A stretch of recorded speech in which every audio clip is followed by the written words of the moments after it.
Bonjour et bienvenue. Je suis Eris et je suis très heureuse de vous accompagner pour une séance de Hatha Yoga pour vous aider à passer cette étape très importante de la ménopause.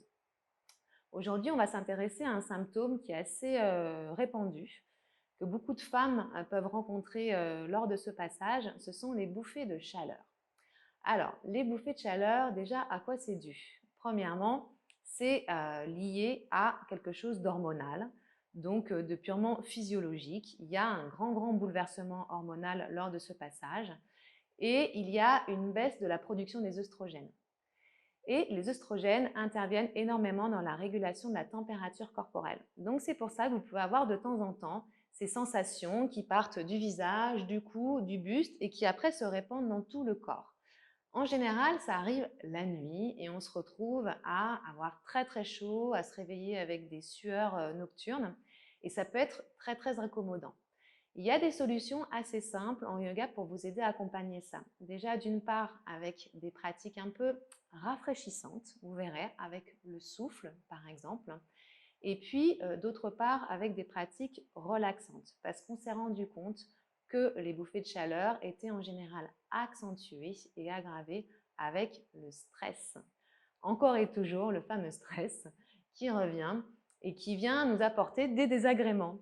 Donc, avec le yoga, c'est l'outil idéal, c'est vraiment l'allié de rêve pour se relaxer. Donc, je vous propose une courte pratique où on va ensemble, avec des outils très simples que vous pourrez vous approprier, vous permettre de peut-être d'atténuer ces symptômes qui sont parfois très incommodants. On va commencer par un petit instant de centrage. On ferme les yeux et on amène le regard vers l'intérieur. Alors, pourquoi ce moment de centrage? Pour passer d'un état très extériorisé, où on interagit avec l'environnement, notre environnement, à un état plus intériorisé, où on va se connecter à nos sensations.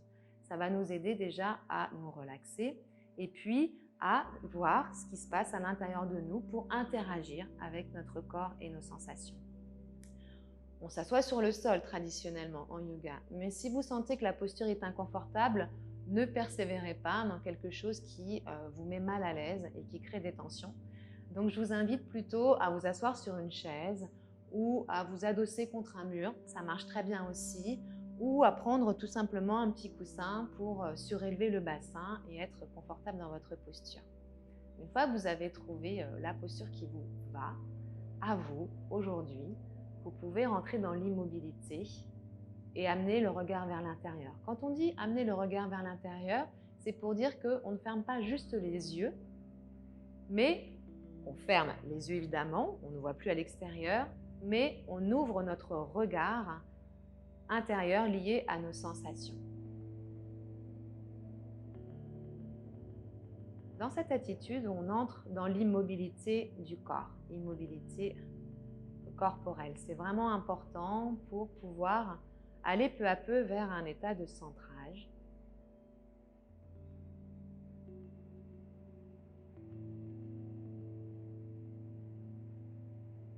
Où on se connecte aux différentes dimensions de notre être. Première dimension, peut-être la plus facile à sentir, le corps physique. Comment se place votre corps physique? Est-ce que vous sentez des tensions dans certaines parties de votre corps? Puis ensuite, ce qu'on appelle le corps d'énergie. Alors, qu'est-ce que c'est que le corps d'énergie? Eh bien, c'est tout ce qui bouge en nous, tout ce qui fait que notre corps physique est vivant, est animé de ce souffle de vie. La première des choses, c'est la respiration, qui est la manifestation de la vie en nous, ce souffle qui nous traverse de notre première seconde de vie à la dernière. Et puis toutes les petites pulsations, les petites vibrations que vous pouvez percevoir en prenant cet instant pour vous observer de l'intérieur.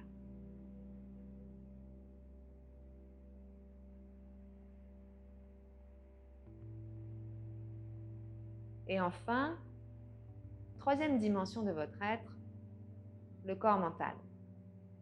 Le corps mental, c'est tout simplement les fluctuations des pensées.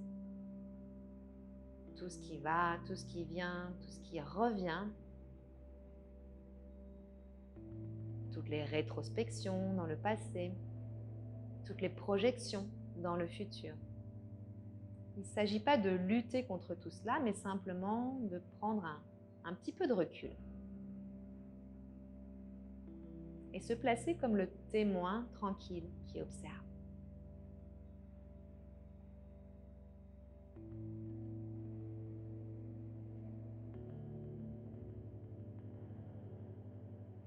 Et dès que vous vous sentez prête à entrer dans votre pratique, je vous propose de vous allonger sur le sol. On va commencer par une technique respiratoire très simple, très accessible, que vous pouvez refaire à n'importe quel moment de la journée ou le soir. Le soir, c'est vraiment intéressant de la faire quand on est un petit peu fatigué et fatigué nerveusement aussi de notre journée. Eh bien, on prend ce temps avant de s'endormir. Tout simplement allongé sur le sol, sur le dos.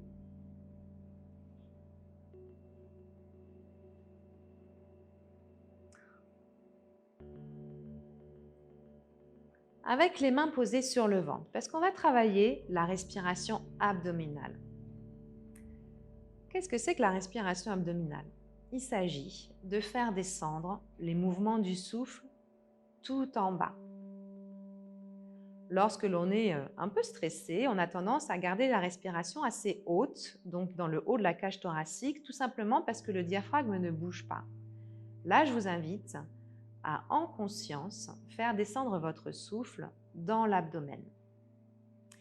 Ça va inviter ainsi le diaphragme à se mobiliser. Et avec ces mouvements de votre diaphragme, la détente du diaphragme va apparaître et ça va agir sur la détente de tout le corps. Les mains vont vous aider dans cette sensation-là. Vous pouvez avoir les paupières closes, ça va vous inviter à garder cette intériorité pour être connecté un peu plus intimement à vos sensations. Et puis tranquillement, vous allez percevoir les mouvements de votre ventre sous vos mains.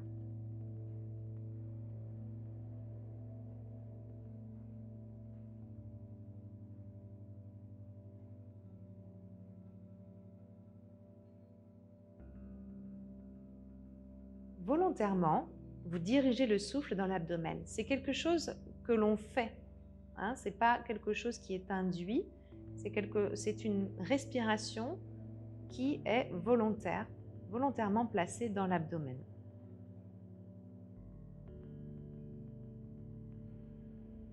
Mais finalement, ça va nous permettre de revenir à cette respiration naturelle que l'on peut voir par exemple chez les nouveau-nés. Chez les bébés, on voit bien qu'ils respirent dans le ventre. Ça, c'est quelque chose qui est très très spontané. Puis peu à peu, la respiration remonte et elle se bloque avec les tensions qui s'accumulent. Donc faites revenir votre souffle un peu plus bas dans le ventre.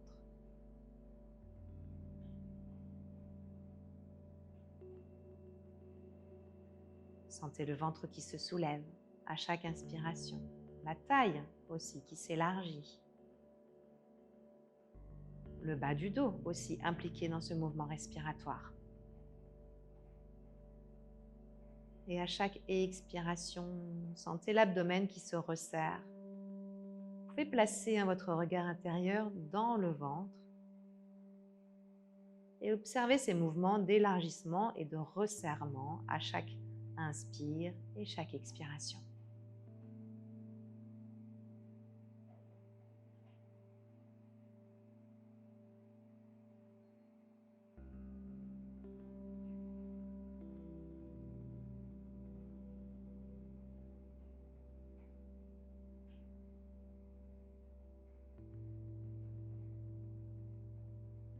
Continuons encore quelques cycles. Et n'hésitez pas à prolonger l'exercice si vous en ressentez le besoin. Lorsque vous pratiquerez toute seule, par exemple, n'hésitez pas à faire cette technique-là pendant 5 minutes, voire même 10 minutes avant de vous endormir. Et vous verrez, il y a beaucoup de femmes qui témoignent que très rapidement, au bout de 3 à 4 entraînement, eh bien, elle voit les sueurs nocturnes diminuer, ces sensations de chaleur soudaine diminuer. Parce que ça agit directement sur le système nerveux sympathique qui est responsable du stress.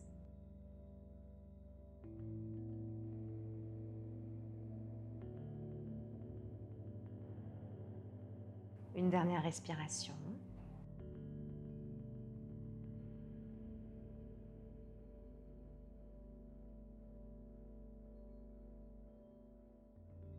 Et délicatement, vous pourrez enlever les mains du ventre et pourquoi pas vous étirer. Et vous préparer à vous redresser. On va faire quelques exercices debout.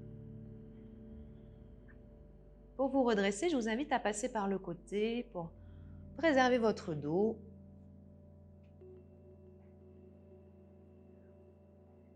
Et revenir donc à la verticale. Les pieds à peu près écartés, largeur bassin.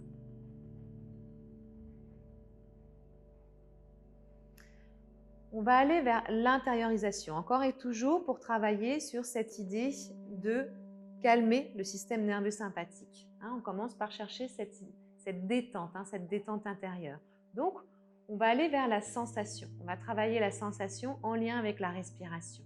Les mains sont jointes devant la poitrine et vous allez synchroniser le souffle au mouvement. À l'inspiration, vous lèverez les bras vers le ciel.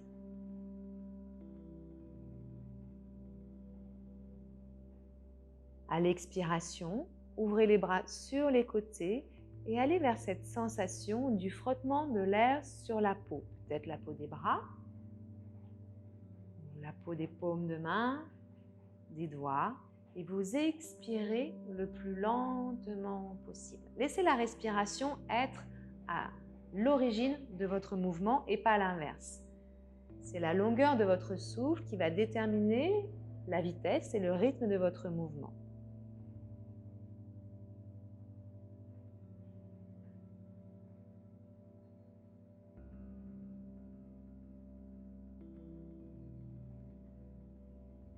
Donc c'est vous qui décidez du rythme du mouvement. C'est votre respiration qui vous guide.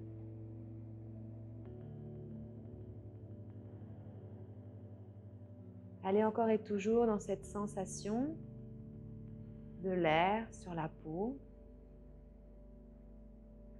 dans cette idée de vous déployer et d'être en contact avec votre corps. Dernière fois.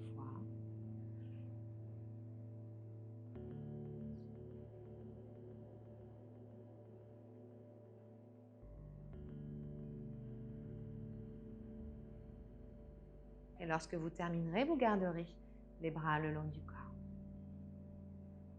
Observez les sensations dans la cage thoracique, dans les épaules, les bras. Le visage reste relâché. Et on va continuer avec un mouvement, toujours très en conscience, que l'on va synchroniser avec une technique respiratoire qui vise à rafraîchir.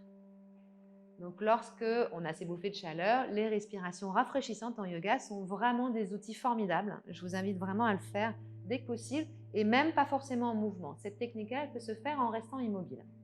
Là, on va la faire en mouvement pour lever un petit peu les blocages, les nœuds qu'on peut avoir dans le corps. Ça nous aide aussi toujours dans cette idée de détente et de faire circuler.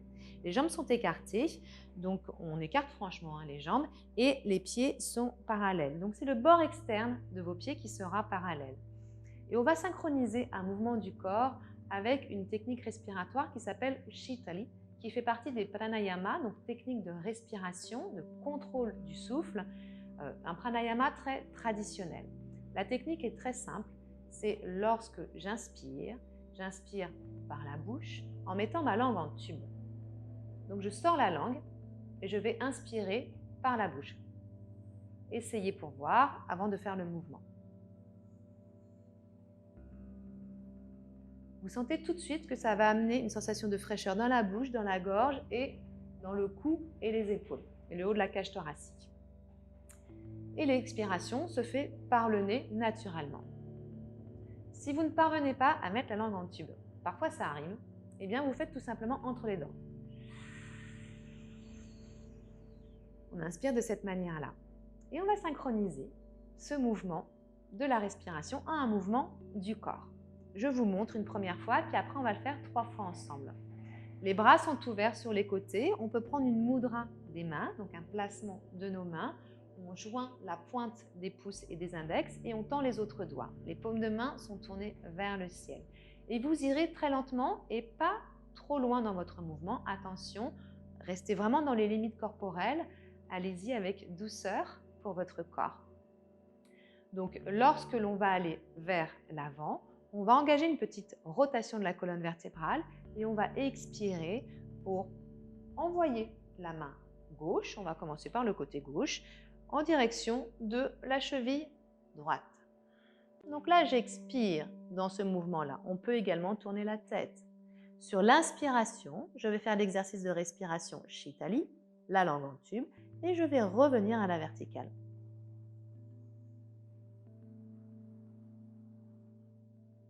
Puis à l'expire suivante, je vais faire la même chose de l'autre côté, tout simplement. J'expire, la main droite rejoint la cheville gauche. J'inspire en Shitali avec la langue en tube. Voilà, très simple, mais rudement efficace. Donc, on va le faire 3 fois ensemble. On va commencer par inspirer naturellement. Vous pouvez fermer les yeux si cela vous aide à plus d'intériorité pour être connecté à vos sensations. Et tranquillement, expirez en envoyant la main gauche vers la cheville droite. On cherche un rythme lent pour garder cette conscience. Inspirez en Shitali et revenez.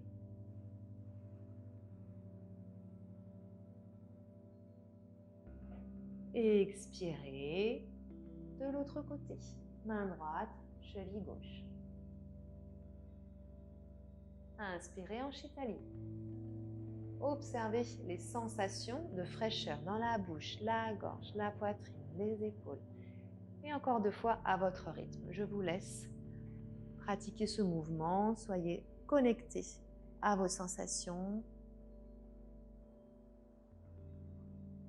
Le yoga, c'est avant tout une qualité de présence à soi.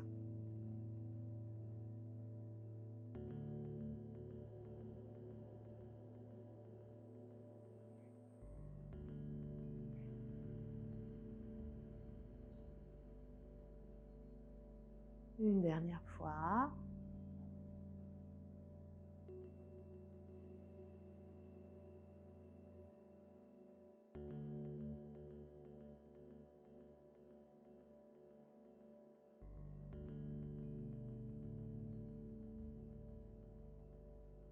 Puis expirez, ramenez les bras le long du corps et observez. N'hésitez pas à rassembler les jambes. Prenez un court instant pour observer vos sensations.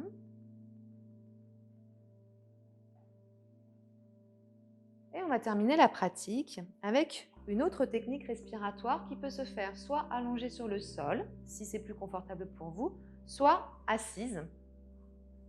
Donc à vous de choisir, hein, optez vraiment pour le confort. Je vous invite chaleureusement à opter toujours pour un maximum de confort. C'est comme ça qu'on profite des techniques du yoga. Dès qu'on fait les choses en force, en tension, on passe à côté des bienfaits, des pratiques.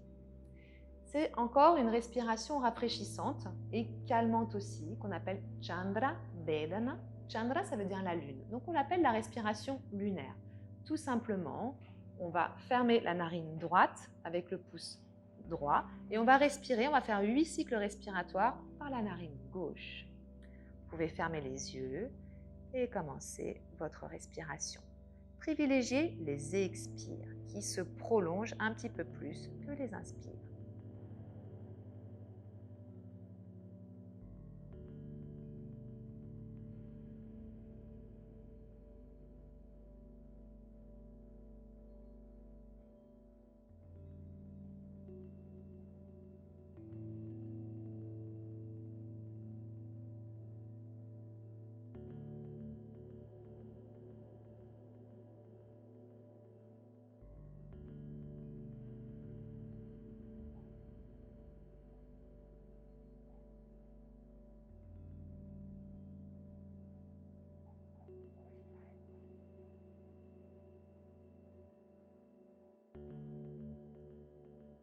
Dernier cycle.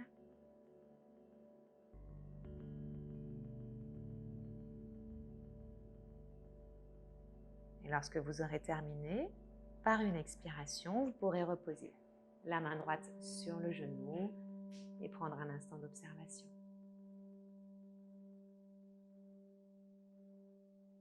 Et lorsque vous serez prête, vous pourrez rouvrir les yeux tranquillement et sortir de votre pratique. Namasté. Je vous remercie et je vous dis à très bientôt.